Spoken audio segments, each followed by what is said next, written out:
What's up, guys? Aaron J. Daigle here with a message for you today called Don't Let the Passion Perish in the Prison. The 3 C's to seeing our dreams come true. If you have a dream, something you really believe in, a promise God gave you that you are holding on to, you are waiting for, you are fighting for, but life has been trying to beat it out of you. Maybe you've gone through some setbacks, things didn't work out as planned, and you're just struggling to see your promise come to pass. And I want to encourage you by showing you the steps in which God gives us a promise and what we go through, and then us ultimately seeing that promise fulfilled. Because understanding these 3 steps gives us the strength we need, that even though we may be in a prison like Joseph was, that we can still hold on to that passion and it won't perish in the process. So let's jump right into it with the first C of seeing our dreams come true, which is smashing the like button for the YouTube algorithm. The second one is subscribing to the channel, and the third one is turning on the notifications bell to stay updated with all the new videos. Okay, actually that's not the process to you fulfilling your dreams, but all 3 are greatly appreciated here on the channel. Now seriously, what are the 3 C's of seeing our dreams come through? Well, it comes from the story of Joseph, who had several brothers and had a dream that all his brothers were bowing down to him, that he was the one in charge. So like any younger brother would do who had this kind of dream, he runs off and tells his older brothers all about it, as if they're going to be as pumped about the whole concept as he is. Well, they're not. In fact, they're really angry about it, and what they do to him ushers Joseph into the very first C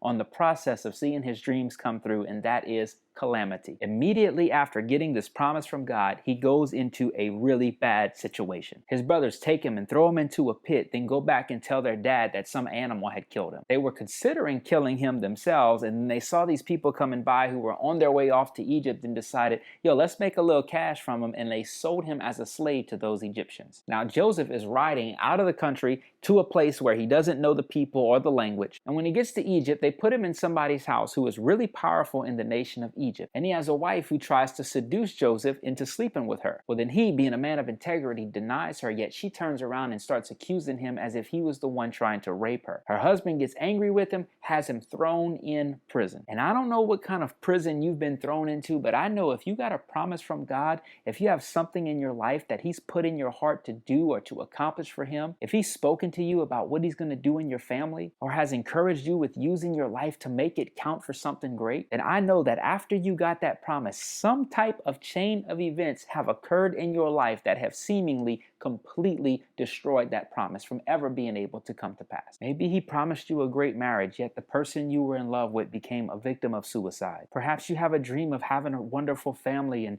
having many children, yet you've miscarried. It could be that you've prayed for someone and God has promised you and put it in your heart that he's going to save them and change them. Yet now the only time you can even tell that person about Christ is from behind a glass in the county jail. The list is endless, but once we get a promise from God, one thing is for sure: some sort of calamity happens. Now, the second phase of receiving a promise from God is the confusion stage. Imagine how Joseph felt in that prison for 13 years, by the way. Nobody's there to answer his questions. It's dark. He's lonely. I wonder how many times he told God, really? I'm going to be a king over my brothers and they're going to bow down before me? Like, really? While I'm here in this dungeon? Are you kidding me? Because once the calamity takes place, the confusion sets in. And that's when you and I start wrestling with those questions like, God, where are you? God, why don't you care? God, why would you let this happen? And what do we get sometimes in response? Silence, darkness, frustration, loneliness,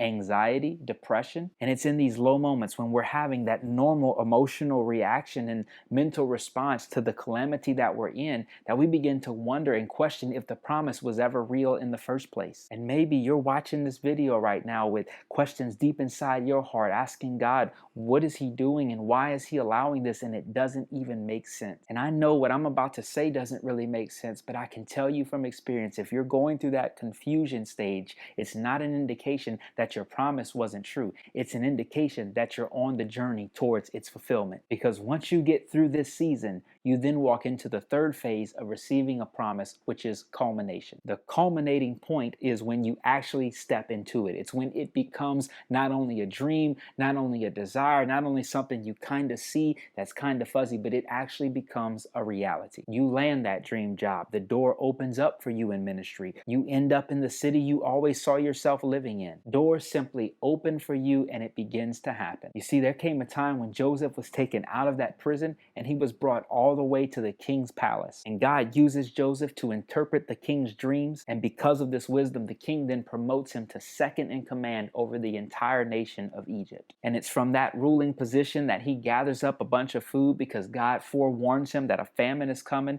and then the Jews in Israel who experience the famine go to Egypt eventually and are bowing before the second in command, the person who's in charge of all the food, which is Joseph, and they're asking him for help. Those are Joseph's brothers. In that moment, Joseph realized what the dream actually meant, and he sees it come to pass. I don't know what God's promised you and what's been in your heart brewing all this time through the whole situation that you've gone through with the calamity. I'm not sure what promises he gave you that now don't even make sense as you're walking through the confusion, but I can assure you of this one thing. If God gave you a promise, you will step into that phase of culmination. You will walk into that third part of seeing your promise come to pass. So don't give up in the calamity. Don't give up in the confusion. Trust God with the process, and you will see that he will take you to the culmination. So thank you so much for watching. I'd love to add even more value to you through the books I've published. So I've linked them down in the description below. You can check them out and see which one would help you at this time of your life. And as always, guys, thank you so much for watching, and I look forward to seeing you in the next video together.